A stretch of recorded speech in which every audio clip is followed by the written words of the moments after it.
So I rewatched the entire Alien saga, and now I cannot stop thinking, what if the true horror wasn't just the xenomorphs, but why Weyland-Yutani was so obsessed with one woman in particular? Yep, I'm talking about Ellen freaking Ripley. But before we dive into this unholy sci-fi rabbit hole, make sure to smash the subscribe button, leave a like, drop your theory in the comments, and if you're feeling extra evolved, join the channel for exclusive content that helps keep the lights on in our creepy little spaceship. Okay, lock the doors, vent the airlocks, and let's get weird. So, the theory, Ripley isn't just a final girl, she's the final form. First off, the prequels, Prometheus, Covenant, and now Romulus, didn't just sprinkle in lore, they dropped an acid-blooded bomb that reframes the entire series. You've got David, the AI with a messiah complex, playing mad scientist with engineered DNA, cooking up Xenos like it's some twisted Hell's Kitchen.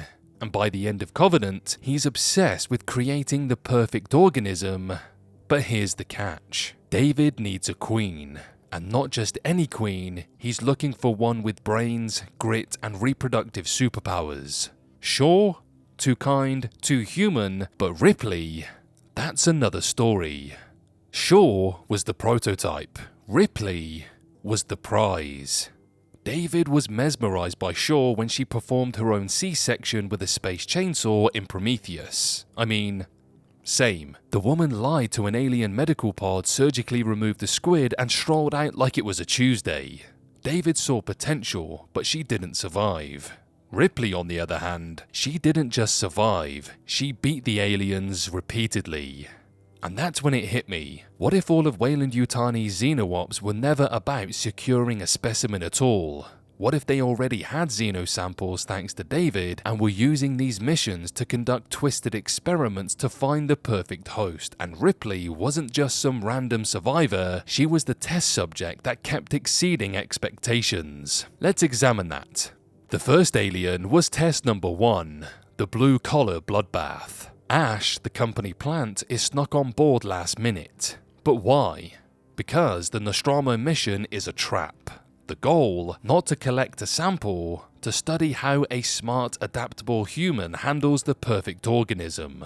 Spoiler, Ripley handles it by torching it out of the airlock. Experiment number 1 failed for them anyway. Test number 2, aliens. Ripley versus the Queen. They wake Ripley up decades later. Not a coincidence, she's unfrozen just as LV-426 is overrun by the Queen. Coincidence? Ha! The company plants her in a squad of babyface Marines with one goal: get Ripley facehugged. Why? To blend her with the Queen. Burke even tries to personally make it happen. Instead, Ripley flamethrows her way through the hive and kicks the Queen out of an airlock like a boss. Again. Then we have test number 3, surrounded by monsters. Now, Ripley's accidentally crash-landed on a prison planet of murderers and rapists. And guess what? She's already been implanted. Weyland shows up instantly with a shiny android and a full extraction team. But why the rush? Because this time, the sample inside her is magnificent. David, or whatever AI still calls the shots, finally succeeded. The host matched with the right queen. Game over, except Ripley cannonballs herself into molten metal before they can touch her. The resurrection is the DNA obsession. 200 years later, they're still cloning her, still trying to get it right. By now, they've perfected xenomorphs, but they're not just trying to make monsters, they're trying to make her. Ripley 8 is part human, part xeno, and fully terrifying, and you guessed it, she still outsmarts everyone and denies the company their prize for the 4th time. In short, Ripley is the holy grail. The entire Alien saga isn't just about survival, it's about obsession. David's obsession. First with Shaw, then with Ripley. He didn't want to destroy her, he wanted to fuse with her, make her the foundation of a new species, one that blends human intellect, maternal instinct, and xeno-resilience. In short, an apex predator with a conscience. It's not about controlling xenomorphs, it's about creating the next evolution.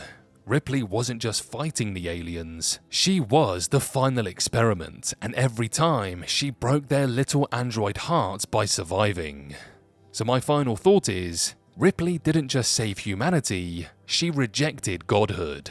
And if David really is the puppet master behind Weyland-Yutani, he spent 200 years chasing his unwilling queen across galaxies, species, and sequels, only to be denied again and again.